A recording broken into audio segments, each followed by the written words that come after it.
bear leg, raw horse meat, cow intestines and tongue, raw chicken. ఇంత food ఎవడైనా తింటాడా? ఈయన కూడా తినలేడు. కానీ జాపనీస్ తింటారు. తింటమే కాదు, ఎక్స్క్లూజివ్లీ రా మీట్ మీదనే వాళ్ళకి రెస్టారెంట్స్ కూడా ఉన్నాయి. జనరల్ గా ఫుడ్ ఎవల్యూషన్ అనేది సెంచరీస్ నుంచి జరగాలి. ఇండియా కరెంట్లీ 38% వెజిటేరియన్ కంట్రీగా ఉన్నా, middle east countries meet eating countries గా ఉన్నా దానికి కారణం వేల సంవత్సరాల నుంచి వస్తున్న ఫుడ్ కల్చర్స్. అయితే జపాన్ ఫుడ్ కల్చర్ కూడా మేబీ ఇలానే డిఫరెంట్ యానిమల్స్ తినడంతో ఇవాల్వ్ అయ్యి ఈ రోజు ప్రపంచంలోనే అత్యధిక మీట్ కన్స్యూమింగ్ దేశాల్లో ఒకటిగా నిలిచింది అనుకుంటారు. అయితే ఇక్కడ ఆశ్చర్యపోయే విషయం ఏంటంటే జపాన్ 19th సెంచరీ చివరి వరకు వెజిటేరియన్ కంట్రీగా ఉండేది. జపాన్ లో మీట్ తినడం చాలా రేర్. ఎస్పెషల్లీ బీఫ్ లాంటివి తింటే చాలా కఠినమైన శిక్షలు విధించేవారు. ఇండియా ఇంకా బీఫ్ ని బ్యాన్ చేయాలా వద్దా అనే చర్చల్లో ఉంటే జపాన్ ఆల్రెడీ 1200 ఇయర్స్ బీఫ్ ని బ్యాన్ చేసి ఎవరైనా బ్యాన్ ని అతిక్రమించి తింటే 100 days ఫాస్టింగ్ అనే పనిష్మెంట్ కూడా పెట్టింది. పాత రోజుల్లో ముల్లంగి, రేగిపళ్ళు, సీవీడ్, సాన్షై అంటే వైల్డ్ మౌంటైన్ ప్లాంట్స్, తోఫు వాళ్ళ డైట్ ఇలా ఉండేది. ఏమైనా నాన్ వెజ్ తిన్నారు అంటే అది సీ ఫుడ్ కి సంబంధించింది మాత్రమే. ఇది వినడానికి చాలా సర్ప్రైజింగ్ గా ఉండొచ్చు. ఎస్పెషల్లీ యూట్యూబ్ లో జాపనీస్ ఫుడ్ వీడియోస్ చూసినా, వాళ్ళ మూవీస్ చూసినా అందులో ఉండే మనుషులకి వీడియో స్టార్టింగ్ లో మెన్షన్ చేసిన out of the box meet eating habits ఉంటాయి. అసలు జపాన్ వెజిటేరియన్ కంట్రీగా ఎందుకు ఉండేది? 1200 ఇయర్స్ బీఫ్ ని ఎందుకు బ్యాన్ చేసింది? మళ్ళీ ఈ లాస్ట్ 150 ఇయర్స్ లో మీట్ తినడం ఎందుకు స్టార్ట్ చేశారు అనేది ఈ వీడియోలో చూద్దాం. హలో ఫ్రెండ్స్, నా పేరు Ashitha. Welcome to Ashitha talks. The influential force behind Japan's vegetarian diet. దీనికి 3 రీజన్స్ ఉన్నాయి. Reason 1 geography, reason 2 wars and famines, reason 3 biggest influential force. Reason 1 limited farmable land. Japan యొక్క జాగ్రఫీ మోస్ట్లీ మౌంటైన్స్ తో cover అయి ఉంటుంది. అది ఎంతగా అంటే 88% కొండలు ఉంటే ఫార్మబుల్ ల్యాండ్ మాత్రం 12% ఉంటుంది. 12% భూమిలో పశువులకు వాటి ఆహారానికి, అక్కడ నివసించే ప్రజలకు ఆహారం పెంచడం కుదిరేది కాదు. అండ్ జపాన్ చుట్టూ ఓషన్ ఉండడం వలన వీళ్ళకి ఆల్టర్నేటివ్ సీ ఫుడ్ అయ్యింది. ఇలాంటి జాగ్రఫీ ఉండడం వలన సీ ఫుడ్ చాలా ఎక్కువగా పెరిగింది. ఇలా large amount of sea food దొరకడం అండ్ లార్జ్ స్కేల్ ఫార్మింగ్ చేయలేకపోవడం వలన chicken, wild boar and beef seasonal గా తినేవారు. ఫిష్ మాత్రం ఇయర్ మొత్తం తినేవారు. Reason 2 wars and famines. So ఈ మీట్ కొరత కారణంగా కరువు మరియు యుద్ధ సమయాల్లో సాధారణ ప్రజలు మీట్ వినియోగంపై నిషేధం విధించేవాళ్ళు. మరికొన్ని ప్రాంతాల్లో ఎంత తినాలో కంట్రోల్ చేసేవాళ్ళు. కేవలం సామురైస్ కు మాత్రమే మీట్ తినడానికి అనుమతిచ్చేవారు. ఈ geographical and practical reasons meet ban చేయడానికి డైరెక్ట్ రీజన్స్ కాకపోయినా Japan moderate meet eating habits కి స్టిక్ అవ్వడానికి ఇన్ఫ్లుయెన్స్ చేశాయి. Reason 3 biggest influential force. అసలు అన్ని సెంచరీస్ జాపనీస్ వెజిటేరియన్ గా ఉండడానికి, బీఫ్ ని బ్యాన్ చేయడానికి మెయిన్ రీజన్ మన ఇండియా నుంచి వెళ్ళిన ఒక influential force Buddhism. Buddhism Japan కి వెళ్ళక ముందే India, Korea, Thailand, Bhutan, Vietnam, Cambodia, Sri Lanka, Burma, China లాంటి మరెన్నో దేశాల్లో అహింస అనేది ఇన్ఫ్లుయెన్షియల్ ఫిలాసఫీగా ఉండేది. సో జపాన్ లో ఆల్రెడీ మోడరేట్ గా ఉన్న మీట్ ఈటింగ్ ప్రాక్టీసెస్ కి ఈ ఫిలాసఫీ మిక్స్ అవ్వడంతో వాళ్ళ డైట్ పర్మనెంట్ గా చేంజ్ చేసింది. వాళ్ళ డైట్ నే కాకుండా ఫుడ్ కుకింగ్ హ్యాబిట్స్ లో కూడా చేంజెస్ తీసుకొచ్చింది. ఫర్ ఎగ్జాంపుల్ షోజన్ రోరీ అనే ఈ ప్లాంట్ బేస్డ్ డైట్. ఈ డైట్ లో డిషెస్ కుక్ చేయడానికి మాంగ్స్ రూల్ ఆఫ్ 5 అనే థంబ్ రూల్ ఫాలో అయ్యేవాళ్ళు. చేసే ఏ డిష్ అయినా 5 colours green, yellow, red, black and white, 5 flavours sweet, sour, salty, bitter and umami. ఈ ఫ్లేవర్స్ కూడా న్యాచురల్ గా కుక్ చేస్తున్న ఇంగ్రీడియంట్స్ తోనే రావాలి. ఇలా చేసిన డిషెస్ తినడం చాలా క్లాసికల్ గా ఫీల్ అయ్యేవాళ్ళు.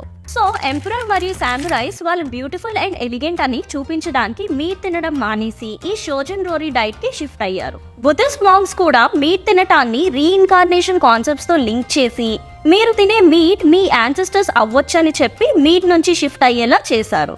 బుద్ధిస్ట్ మాంగ్స్, ఎంపరర్స్ అండ్ సామురైస్ ఈ డైట్ ని ఫాలో అవ్వటంతో ఎక్కువ మంది ప్రజలు మొక్కల నుండి ఆహారాన్ని తినడం ప్రారంభించారు.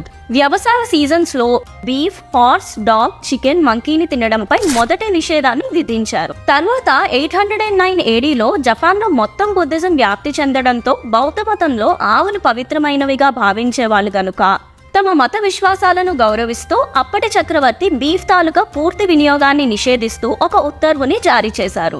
సో ఈ విధంగా బుద్ధిజం యొక్క రూల్స్ అండ్ వాల్యూస్ అప్పటికే ఉన్న ఎగ్జిస్టింగ్ ఫ్యాక్టర్స్ తో కలిపి జపాన్ ఫుడ్ స్టైల్ డిజైన్ చేసింది.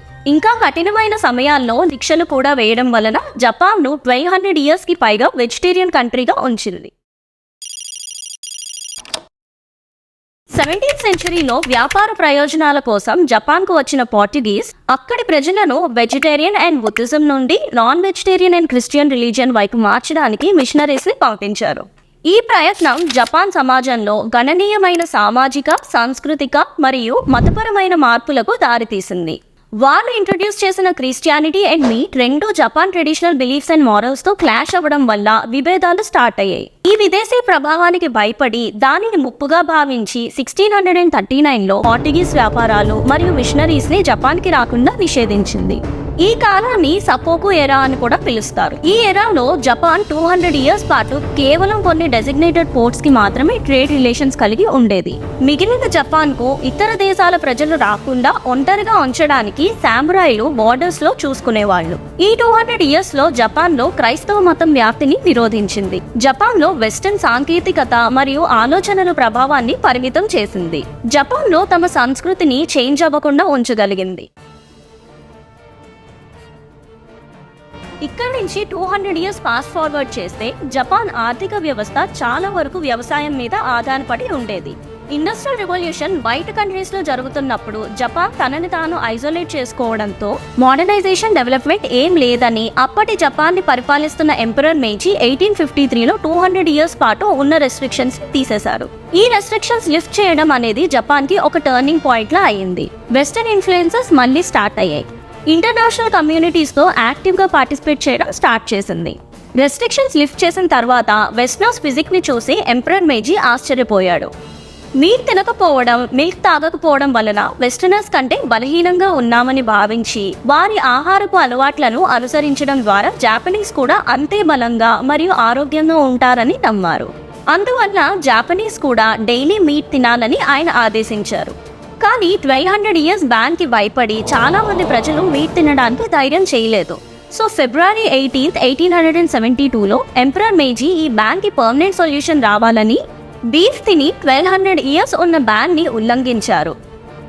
అండ్ అది ప్రజలు అందరికీ తెలిసేలా దండోరా వేయించారు. సో ఎంపరర్ మేజీ న్యూ ఇయర్ రోజున మీట్ తినడం విని జాపనీస్ మీట్ తినకూడదనే వారి పాత ఆచారాలను నిలిపివేయాలని నిర్ణయించుకున్నారు. ఈ విషయం అక్కడున్న బుద్ధిస్ట్ మాంక్స్ కి తెలిసి చక్రవర్తి మీట్ తినడం జపాన్ ప్రజల సోల్ ని దెబ్బతీస్తుందని భావించారు. బీఫ్ ని తినడం బౌద్ధులు మరియు వారి ఫార్మింగ్ పనుల కోసం ఆవులు అవసరమయ్యే రైతులు అంగీకరించలేదు. సో బుద్ధిస్ట్ మాంక్స్ ఎంపరర్ తో మాట్లాడడానికి ఇంపీరియల్ ప్యాలెస్ లోకి వెళ్లారు. కానీ అక్కడున్న కాపలాదారులు మాంక్స్ ని అడ్డుకోవడంతో వాళ్ళతో గొడవ పడ్డారు. ఈ గొడవల్లో సగం మంది మాంక్స్ చనిపోయారు. మీట్ తినే కొత్త పద్ధతి జాపనీస్ ప్రజల ఆత్మను నాశనం చేస్తుందని అండ్ దీనికి కారణం రాజే అవుతాడని వాళ్ళని శపించి అక్కడి నుంచి వెళ్ళిపోయారు. స్థానిక ప్రభుత్వం నుంచి వచ్చిన ఈ నియమంతో చేసేది ఏమీ లేక బుద్ధిస్ట్ మాంక్స్ తప్ప మిగిలిన వాళ్ళందరూ బీఫ్ తినడం ప్రారంభించారు. చివరికి జపాన్ ప్రపంచంతో కనెక్ట్ అవ్వడం ప్రారంభించినప్పుడు చక్రవర్తి కోరుకున్నది మార్గంగా మారింది. వారు Korea, China and western countries నుండి డిఫరెంట్ టైప్స్ ఆఫ్ డిషెస్ నేర్చుకున్నారు. ఎన్నో రెస్టారెంట్స్ స్టార్ట్ చేశారు. కొన్ని ప్రదేశాల్లో మెడికల్ ఫుడ్ అని బీఫ్తో స్పెషల్స్ చేయడం స్టార్ట్ చేశారు. అది మెల్లిగా జపానీస్ ఫేమస్ ఫుడ్ సుకియాకీగా మారింది. ఇప్పుడు జాపనీస్ వంటలలో మీట్ అనేది చాలా మేజర్ అయిపోయింది. ఈ ఫుడ్ చేంజ్ ఈ లాస్ట్ 150 ఇయర్స్ ఇవాల్వ్ అవుతూ మనం వీడియో స్టార్టింగ్ లో మాట్లాడుకున్న డిషెస్ తినే వరకు వచ్చారు. ఈ cultural, practical and religious reasons వల్ల జపాన్ వెజిటేరియన్ కంట్రీ నుండి మీట్ ఈటింగ్ కంట్రీగా మారింది.